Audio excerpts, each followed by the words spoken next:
Nous sommes avec Jean-Philippe de Rosier, qui est professeur de droit public. Bonjour à vous. Bonjour. Merci d'être avec nous. Alors, on vient déjà d'aborder différentes hypothèses avec Arlette Chabot. Pourquoi, selon vous, Emmanuel Macron a-t-il cédé à la dissolution et aussi rapidement ? Hier soir, les résultats des élections européennes n'étaient pas totalement surprenantes puisqu'elles étaient annoncées de cette envergure avec cette percée de l'extrême droite extrêmement élevée, mais il est incontestable que la majorité présidentielle et donc le président de la République ont essuyé non pas seulement une défaite, mais une véritable déroute. Et il fallait donc une réponse institutionnelle. Cela aurait pu être un changement de Premier ministre, sauf que le président de la République a grillé cette cartouche, et sans doute inutilement d'ailleurs, au mois de janvier, en limogeant un petit peu sans raison Elisabeth Borne. Et dès lors qu'il l'avait déjà fait, c'était difficile pour lui de faire un bis repetita, et presque la seule autre solution qui s'offrait à lui était de dissoudre l'Assemblée nationale pour un retour devant les électeurs. Oui, c'est ça. Alors, ce qui a un peu surpris, c'est de façon aussi rapide. Alors, il faut le dire que d'un point de vue constitutionnel, c'est vrai que quand il y a une annonce, ça doit se faire ensuite, l'élection doit se tenir dans les 20 à 40 jours qui suivent, qui suivent l'annonce. L'article 12 de la Constitution, l'article 12 de la Constitution impose que les élections soient organisées entre 20 à 40 jours après la dissolution. Cela, c'était en raison d'un précédent historique peu glorieux lorsque, en 1940, le maréchal Pétain avait dissous l'Assemblée nationale et n'avait plus jamais convoqué de nouvelles élections. Afin d'éviter cela, eh bien, la Constitution impose et prévoit elle-même quand doivent être convoquées ces élections. Et là, il y a un élément supplémentaire dans le calendrier.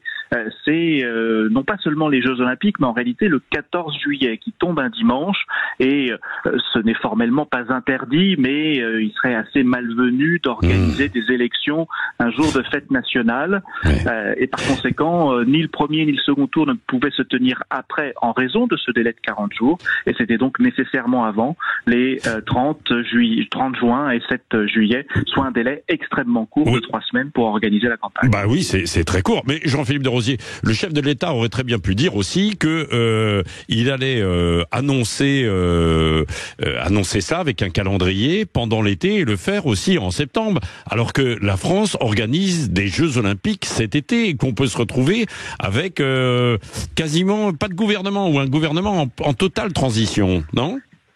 Oui, c'était en effet une possibilité que de retarder ainsi, mais vous savez comme moi que l'actualité politique est toujours brûlante et que c'est au soir d'un événement politique ou au lendemain qu'il faut en tirer les conclusions. On voit là peut-être une précipitation à laquelle le chef de l'État ne nous avait pas habitués, parce qu'on sait qu'il aimait toujours prendre son temps, mais d'un autre côté, s'il avait tardé, sans doute que les concitoyens et les différents partis politiques l'auraient pressé d'avoir une prise de position pendant ces jours qui viennent, là, au lendemain de ce scrutin qui, disons-le encore une fois, a un impact historique. Oui, absolument. Merci beaucoup Jean-Philippe de Rosier, professeur de droit public, d'avoir été avec nous. Nous y reviendrons, nous allons analyser tout ça, bien sûr, tout au long de la journée. D'ailleurs, édition spéciale tout au long de la journée sur Sud Radio, dans nos principales émissions. Jean-Jacques Bourdin, tout à l'heure, qui va recevoir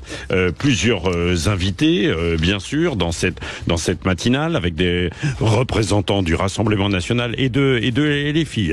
Adrien Quatennens pour LFI et Lavalette du côté du Rassemblement national.